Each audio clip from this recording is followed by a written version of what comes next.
Hello everybody, welcome back. Like I said, if you just joined us, you are about to be indulged in the most beautiful conversation that I'm having with Andrew Laurence, who, in my opinion, is a historian of Ethiopian African American history.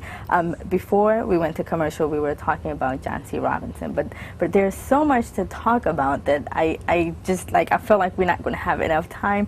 But you have discovered something that I know for sure that no Ethiopian on this planet knows, which is you came across a document that you know when the first Ethiopians came here.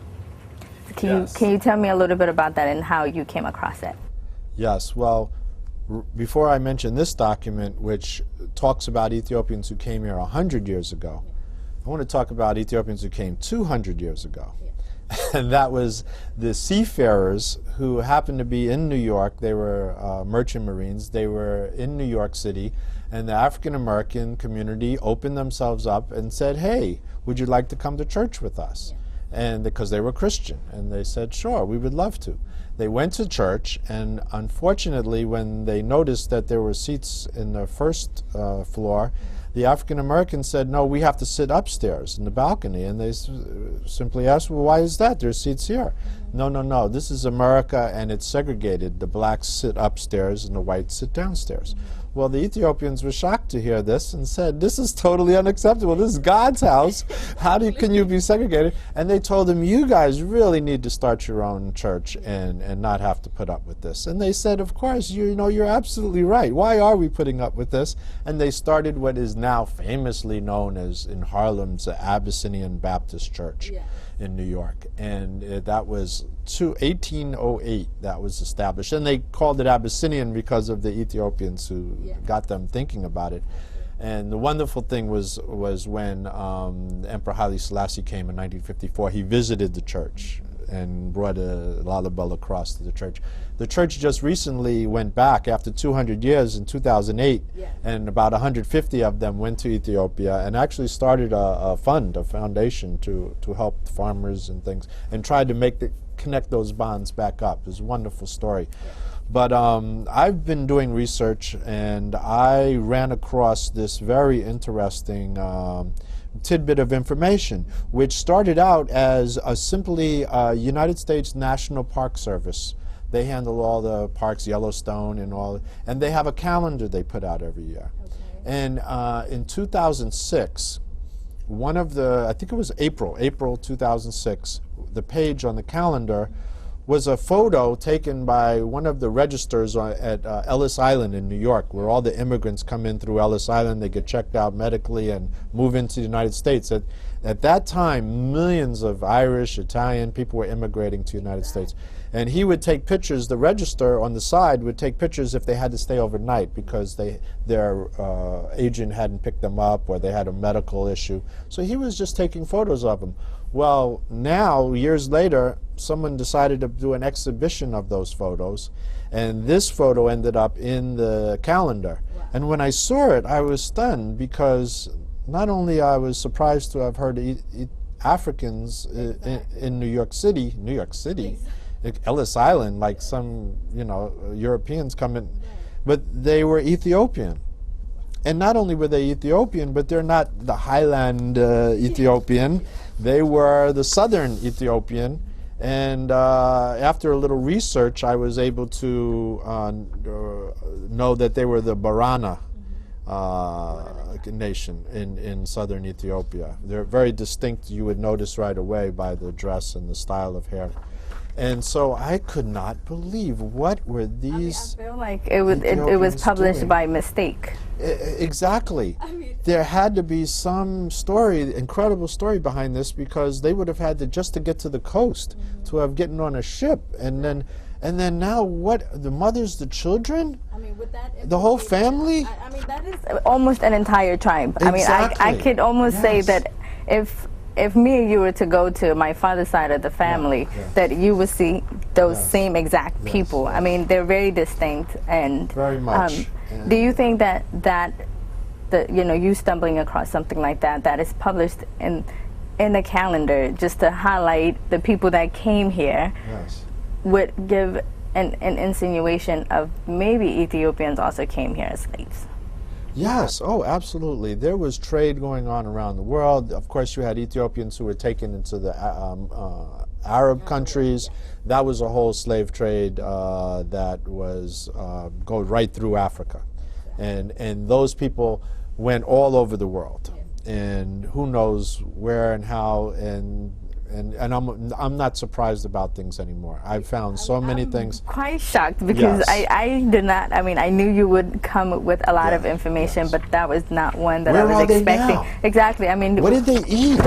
Where did they stay? How could they language? It was freezing. They're not. And I'm sure their children and grandchildren. If we could get a trace of any of them, it would be a miracle to discover. So yeah, I found out. I'm still doing research. Once I start something, they just keep opening and opening and further. Just like I'm still trying to find some of my father's other children that are maybe out there. But this was they were brought here to be exhibited.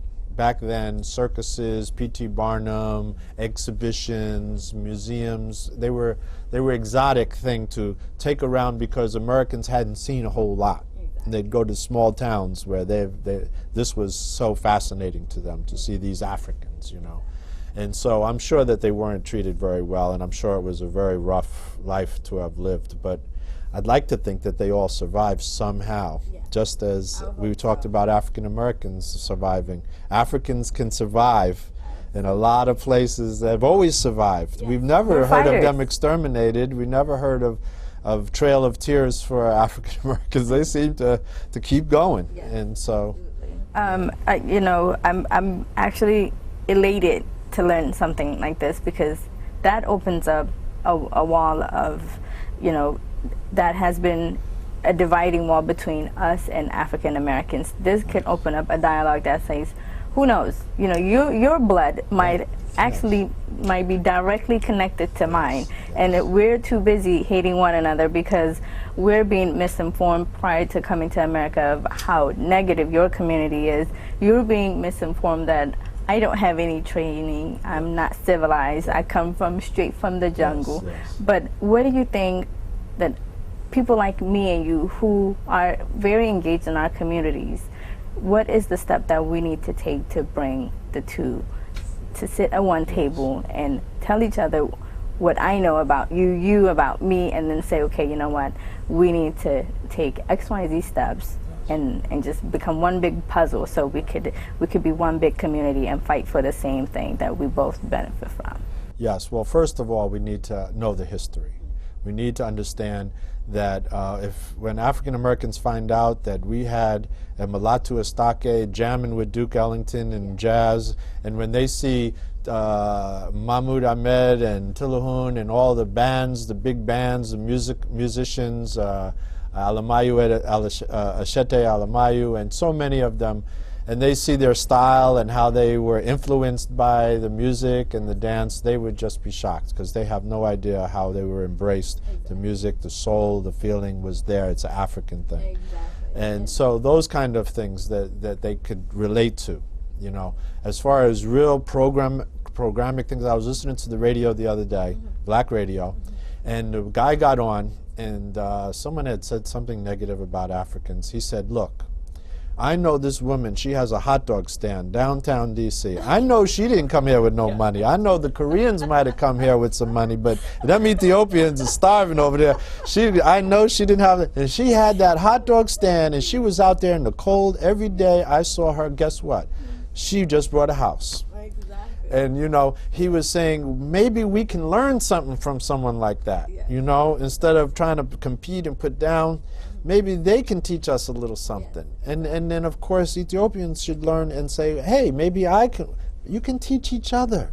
There are things that you have ways of being, or your culture, or just the way you do business.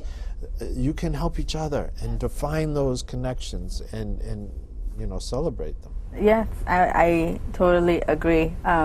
Speaking of, you know, jazz and Duke Ellington, I mean, your father was also a very popular modern jazz dancer. And and you're very much in the community. And the other day we were at the Pan-African Symposium, and you made a presentation, and at the end of it, or halfway through, there was a poem by Duke Ellington. Tell us a little bit about his experience when he went to Ethiopia. Yes, actually the State Department financed this cultural exchange for musicians to go around the world. They knew African Americans had a music that the whole world was embracing, and they do today. Yeah. The hip-hop is worldwide. It's, in fact, when I think about it, what music has the Europeans created? Was it classical? Mozart, Beethoven? Where you keep the time. That's most important, to stay on beat. 1, 2, 3, 4, 1, 2. That's enjoyable and satisfying to a European. For Africans and black people, to break the time, that syncopated beat, the beat between the 1 and the 2, your heart doesn't go boom, boom, it goes ba-boom. That's where you can, when you break that man-made time, that's why we're always saying we're late. Colored people time, and African Ethiopians think they have African time. We're deliberately saying this is not human time. This is mechanical, artificial time. We have human time means time in between the 1 and the 2 is universal time. We can access our ancestors, we can go to the future, we can feel the love we used to have and the way we feel. This is all that feeling is wrapped up between the 1 and the 2, that syncopated beat. And that's why it's so great that they can share these things. My father, when he came here, he learned the dance. They had international house, so they taught all the students, you know, the waltz, which he showed in Ethiopia, or the court, you know, when they had the big waltz and the parties. He would show he learned ballet, and then of course he learned jazz and tap and boogie, they call it, the twist kind of stuff that they still do today, which is amazing to me to see Ethiopians doing the twist, knowing my father had something to do. And then the salsa merengue, which was very popular in the 60s. You ask some of these older Ethiopians in their 70s, and they oh yeah, yes.